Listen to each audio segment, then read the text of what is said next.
and cars.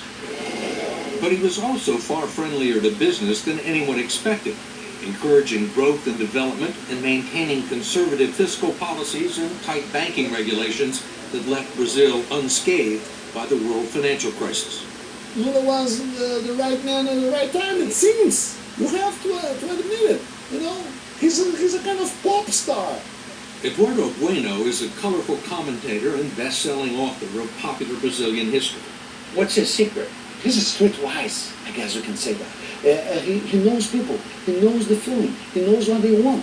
He knows how to deal with the rich. He charms President Obama. And he also charmed the international committees that awarded Brazil the 2016 Olympics and the World Cup of 2014, political victories that announced the country's arrival as an international player and will present some challenges for Brazil's next president. She is Dilma Rousseff, Lula's former chief of staff and his hand-picked successor. He was elected in October because he was ineligible for a third term. There are people that believe that once you were gone, Brazil may revert to its old ways. Will the momentum continue once you leave office at the end of the year? If there's something I'm proud of, it is to have told my people that we are not second-class citizens. That we can get things done. We can believe in ourselves. And then people have started to believe. There are still some non-believers. Given its checkered record for living up to its promise, the rap against Brazil is that it lacks ambition. It's called the Brazilian way. Why do something today that you can pay someone to do the day after tomorrow? Brazilians put up with incredibly high taxes on almost everything, have a high tolerance for corruption, bureaucratic red tape, and according to Eduardo Bueno, harbor a secret love affair with incompetence. President Charles de Gaulle of France once said that Brazil is not a serious country. Do you believe that? Is Brazil a serious country now?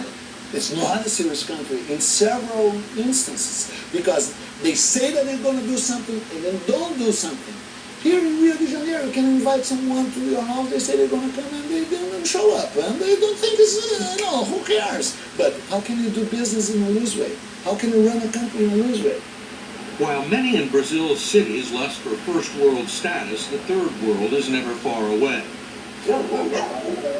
For decades, Brazil ignored the festering slums known as favelas, which wrap around Rio, overlooking some of the most valuable real estate in the city.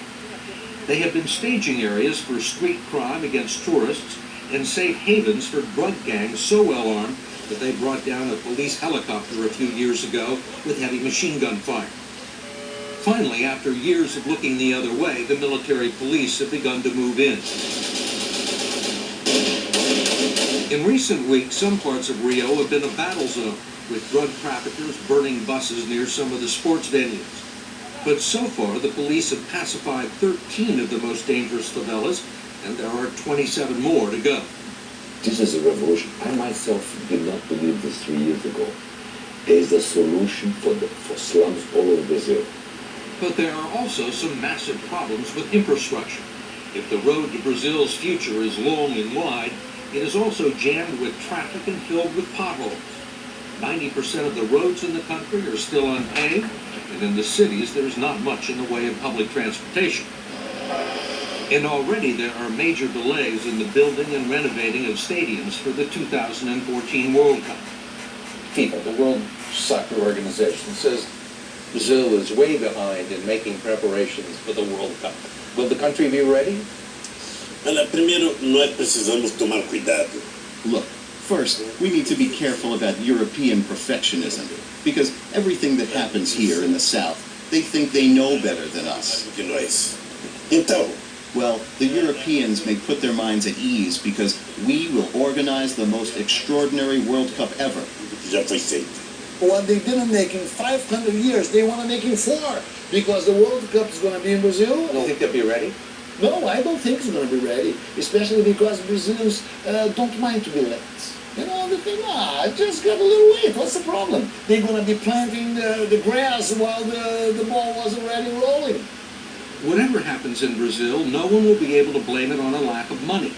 That's because 150 miles off the coast lie what are believed to be the largest discoveries of oil found anywhere in the world in the past 35 years. Petrobras, the state-owned oil company, is preparing to drill 20,000 feet below the surface of the Atlantic to reach oil fields that sit underneath layers of salt beds. This oil story is $1 trillion story right in front of us here.